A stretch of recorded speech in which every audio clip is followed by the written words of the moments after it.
Hey folks, how you doing? I had kind of a weird weekend. On Saturday night, I got into this spiral of negativity and thinking, and it just went shoo, shoo, shoo, shoo, shoo, shoo, shoo. It was real unpleasant, but I came out of it on Sunday, and now it's Monday, and things are much better. And I started thinking a different way after that happened. And so, in a sense, even though it was unpleasant, I think it was a good thing. My point in this video is to kind of make that point about good things that come out of bad things. So let's start. One of the good things I've been doing lately is reading this book. This was recommended to me by my first teacher, Tim McCarthy, first Zen teacher. I'd asked him about what are good books he knows about the Advaita Vedanta tradition, and he recommended this, so I got it, and I really like it. And this morning I was looking at a passage. It's a series of dialogues with this guy. Somebody wrote to me how to pronounce his name, but I'm still having trouble. Nisargadatta Maharaj. Okay. And this is a person, I believe it's a woman, and she's a painter, and she's having a little dialogue with the Maharaj, and she says, "If I create the world, why have I made it bad?" And like Zen, the Advaita Vedanta tradition emphasizes this idea that we literally create the world that we live in. So if I create the world, why have I made it bad? And the Maharaj answers, everyone lives in his own world. Not all the worlds are equally good or bad. And so she asks, what determines the difference? And he answers, the mind that projects the world colors it in its own way. When you meet a man, he is a stranger. When you marry him, he becomes your own self. When you quarrel, he becomes your enemy. It is your mind's attitude that determines what he is to you. And so what I did in response to my negativity storm over the weekend is, this morning I made myself a list, and I titled it Good Things About the Quarantine. So these are all personal good things. Well, I think a couple of them are more universal, but these are basically based on me, and my own experience of it. So let me read them to you, because I think we can all make a list kind of like this. I know what I'm going to be doing every day. That's a relief. When I don't know how you are, but when I don't know what I'm going to be doing during the day, I get a little antsy and nervous about it. But today, I know what I'm going to be doing. I know where I'm going to be all day, and it's very comfortable in a lot of ways, and it's very nice. I'm studying more and learning more. I've been really making a deep dive into the Advaita Vedanta stuff and into the teachings of Kodo Sawaki and into the teachings of Yogacara and trying to get that stuff. I'm meditating more, because what else have I got to do? So I do that a lot lately. I'm spending more time with Adriana and her family. That's my girlfriend and her family, and I've kind of moved in with them since the quarantine happened, and that's why I got a haircut. It turns out her mom went to cosmetology school back in the day and still knows how to cut hair, and I think she did a pretty good job. I'm learning more Spanish because that is the language that her family speaks at home. And just being around it all the time and using my Duolingo thing to try to brush up on it, I'm actually getting a pretty good ear for the language, and I'm getting to where I can follow conversations. I can't really say much in Spanish, but I can kind of follow what they're talking about, which is really nice. I made a music video and learned a lot about Final Cut Pro. I hope you've watched it. It's a couple of entries back on this video channel. I have a video called Hello UFO Aliens, which I made on Final Cut Pro. Now, I used Final Cut Express to make my movie Cleveland Screaming, which is also up on this channel, which I finished in about 2007 or so. I think that's when I made my, what I decided would be the final cut, and that version is now up, and it's a documentary about the hardcore punk scene in Northeast Ohio back in the time I was part of it. But I hadn't worked on Final Cut for, God, is that almost 15 years? And I got back into it and got my chops back up, and I made something good, and I'm going to make some more, so that's good. The hole in the ozone is closed. I just put that in there because I read that recently, that there was a big hole in the ozone over the Antarctic, and it's closed. And it may be because of the lack of pollution and things that are going on right now. That's really interesting. I am walking 2 to 3 miles every day and enjoying it. Up before the quarantine began, I had been trying to up my exercise regimen and walking more and stuff, but I was kind of half-assed about it. So about every 3 days I would take a long walk. But now I'm doing it every single day, and I look forward to it. I know what dogs feel like when people say, hey, let's go for a walk. I think it's great.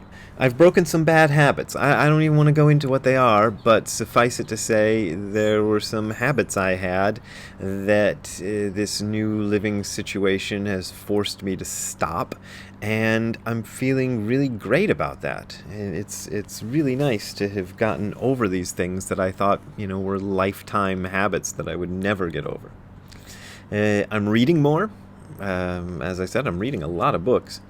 I may have gotten my headaches under control. I've mentioned this on this channel, that one of my problems in life is chronic headaches, and just because of the increased ability to focus on things in this quarantine situation, I've made some strides, and I've actually gotten to where the headaches are happening less frequently and with less severity than before, and that is really amazing, because this is a problem that had been going on for decades, and I'm getting it under control.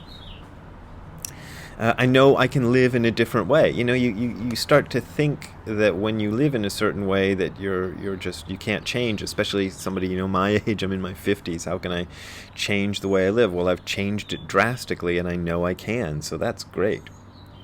I'm eating better food. Adriana's doing most of the cooking. I've cooked a couple of times, and I help out here and there, but I'm not going out and getting a fast food burrito every couple of days or anything like that, because I can't, and that's really good.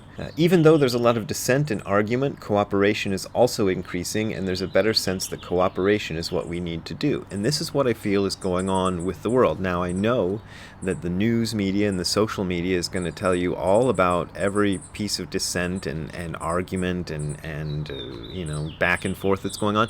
But the thing is, this sort of back and forth is necessary. Now, I know that people are freaking out about it, especially with certain states opening up, and some people think it's too soon and all this. But this is the way it's got to be. It has to be that way. Different societies are going to approach this quarantine stuff and the virus and all that in different ways. And even in the United States, it's a big country with a lot of different attitudes, and different people are going to see it different ways, and they're going to try it out, and they're going to see what happens, and that's how it's got to be. But that's part of the process by which we learn to cooperate, and we learn to cooperate by experimenting and seeing what works better. And you can go, oh, that didn't work out too well, let's do it a different way. I know that has bad consequences for some people, but I think it's the way it's going to be, and eventually that's how we're going to learn. That's how we're going to learn to get a grip on this stuff, is by having dissent and different opinions about it and seeing which opinion works right. It's what Nishijima Roshi used to call the tournament game of history. He would say history is a tournament game of different societies who have different ways of doing things in the world, seeing what works, and the societies that do it wrong fail, and the societies that do it right succeed, and that's how we get to a better world, and that's what we're building right now. In all of this chaos and stuff, we are building a better world, and we are doing a lot to do that, and I think that's ultimately a good thing, even though it's a rough thing. Here's another world one. There are lots of dipshits out there, but there always were. The dipshits are not going to ruin it. The dipshits have never ruined society. Occasionally, they get the upper hand for a while, but they always lose. This will not last forever. That's something we got to remember. We don't know when it will end, but it will end. And there will be things about this that I will miss. And I realize that, looking around at this life I've been living for the past 2 months, that I'm not sure I want to go back to my old life, really. I'm not sure if they sounded the all clear tomorrow, which I don't think is going to happen, I don't think I would go back to the way I lived before things locked down. I think I would do it better, and that's another good thing. So far, each day has been pretty good, really. Like I told you, I had that sort of negative thought storm that happened on Saturday night, but overall, everything's been pretty good. Like I've had a decent time. Now I know some people are really struggling, but also I know some people are struggling and finding ways through that struggle and finding that because of that struggle, they're able to make improvements. And that's, I think, a really good thing. I've learned not to want so much. I used to go out and think, I need this book, I need this guitar, I need this thing, and now that I can't have that, I'm thinking, I never needed it anyway. I've got 3 guitars. I got 1 bass, 1 acoustic, 1 electric.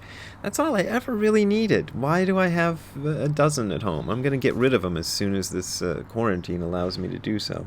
I'm learning to be neater and cleaner. I'm living with my girlfriend. She's a neat freak. I am not, and I'm learning the joys of living with a neat freak and being clean and taking care of the space and stuff, and she's annoyed by me still, but it's working out. It's really actually good. I'm understanding my role in things a lot better. Like what I'm supposed to do is becoming more and more clear. And I'm leaning into that and trying to find that, and hopefully that will continue. I'm learning how to control my emotional responses. That thing that I had, that negative thought storm I had on Saturday night, well, I got over it. In fact, I told my girlfriend about it on Sunday. I said, I had a panic attack on Saturday night, and she said she didn't even realize it. I was sitting right beside her while I was having this panic attack.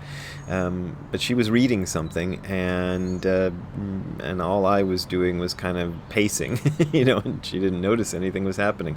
And I got it under control. I got it, I held on, and I didn't, lose myself. And now I know I don't lose myself when that happens.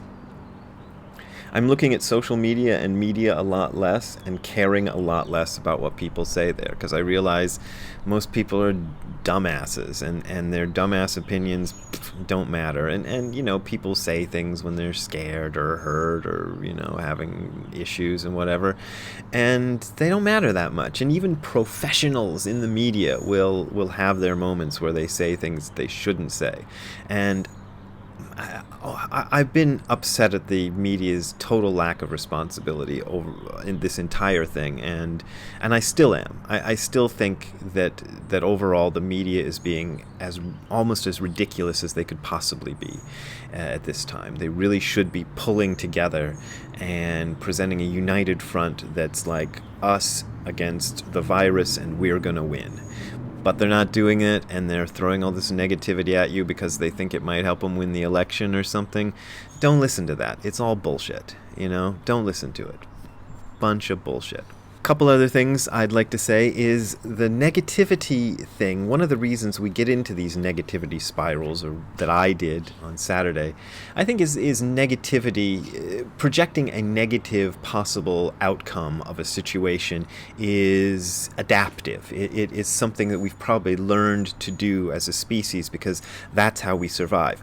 We posit out all the bad things that could possibly happen from this situation, and then from that, we learn to avoid those bad things. And that's been adaptive to our evolution, and so that's why we are prone to do it.